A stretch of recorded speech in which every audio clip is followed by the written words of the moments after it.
Where was I? 19 and 14, I started to roam out through Wyoming, no money, no home. And I was drifting along with the tide, landed out over the Great Divide. Hey, railroading on the Great Divide, nothing around me but the Rockies and sky.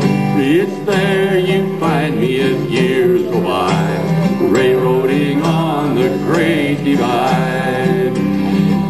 I see some of you are saluting, and I'm not wearing uniform anymore. Oh, it's because the sun's behind me. Well, he accused me of being a hero, and I want to remind you of what Ammon Hennessy said. If you got to have heroes, make sure they're dead so they can't blow it. Just good advice. I have no sage advice to offer you as regards the general dilapidated appearance of reality in the outside world there. Well, a handful of aphorisms, perhaps, garnered from minds keener than my own. Lucy Parsons, one of the founders of my union, the Industrial Workers of the World, Wobblies, IWW. I've been in it for 52 years now. Lucy Parsons at the founding convention in 1905 said, "Never be deceived that the rich will permit you to vote away their wealth." That. Direct action gets the goods. Emma Goldman, read Emma Goldman? Great anarchist, she said, "That which is best and most beautiful in the human spirit arises in spite of the state and not because of it." And of course, then there was Mark Twain. He said, "Those of you who are inclined to worry have the widest selection in history." I always liked Ogden Nash. Remember Ogden Nash, the poet? He said, "Progress might have been all right once, but it's gone on too long." Old Idaho Blackie, that old wobbly buddy of mine up in Panhandle, North Idaho, nobody knows how old he is. He's a little earthier view of things. He says, "Politicians, most of them so crooked they got to screw their socks on in the morning. So damn dumb they couldn't pour piss out of a boot if the instructions was wrote on the heel." Yeah, he says, "Politics, poly is Greek for many, and ticks are blood-sucking insects." Take a head out the window and see how it feels. Number 9, right now. In the bathroom on wheels. I'm just camping. Go ahead. At 90 an hour, she whistles with pride. Thunders out over the Great Divide. Hey, railroading on the Great Divide. Nothing around me but the Rockies and sky. It's there you find me as years go by, railroading on the Great Divide.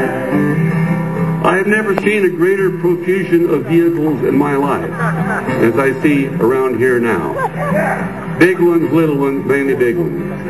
And I'm awed, shocked, and chagrined that, actually not too surprised, that given the price of gasoline, you decided to commit your meager hoard to coming up here to Strawberry and driving those huge machines. Price of gas. Well, I'll tell you an oil story, all right? I was sharing a park bench in San Diego with a fellow by the name of Hank Penny. Hank Penny was in the earliest days of radio. Way, way back. He had played the banjo and the guitar, told stories, kind of like an early Grandpa Jones. Well, we were sitting on that park bench. He told me he was on the first coast-to-coast radio broadcast in the history of the known universe. It emanated from Camden, New Jersey. It was sponsored by Standard Oil of New Jersey. Well, Hank Penny said he was tuning his banjo waiting to go on the air. The master of ceremonies was the great Will Rogers. And he overheard Will Rogers talking to the president of Standard Oil, who was there for that historic occasion. And Will Rogers said, "This is the first time anybody's going to talk to millions of people any place in the world. Alexander couldn't do it, Caesar couldn't do it, but I'm about to do it, so it better be damned important. What should I talk about?" "Well, Will," the president of Standard Oil said, "you should remind the people out there that Standard Oil of New Jersey is a service company." Well, Will Rogers didn't know what that meant. He walked around, thought about it for a while. They put him in front of the microphone, threw the switch, and there he was, alive for the first time in history in front of all of America and parts of Mexico and Canada. And he said, "Ladies and gentlemen, I've been asked to offer a few remarks about Standard Oil of New Jersey, especially as regards their policy of service." Well, I didn't know what that meant. But I cast my mind back to my daddy's old ranch in Oklahoma. Remembered we had a big stud bull. And that the farmers would bring their cows by for service. Talking to millions of people. I asked my daddy, "Daddy, what is this service we have been offering?" He said, "You're too young to know about that, son. Nature will provide that information in due course. By the time you've got it, be so glad you got it, you won't care where it came from." Same stuff they always teach little kids. Well, I was disappointed. But then my daddy went away on a selling trip. He sold lightning rods part-time for a firm out of Des Moines, Iowa. Hired hands were out stretching wire. I was up at the big house alone. And a neighbor came by leading a cow asking for service. Well, I thought, this is my opportunity to find out what that might be. I run him into the pen, closed the gate, climbed up down on the top of it, sat down to watch. My neighbor said, "Get down off of there, son. You're too young to know about that now." He sent me packing. I was sore disappointed.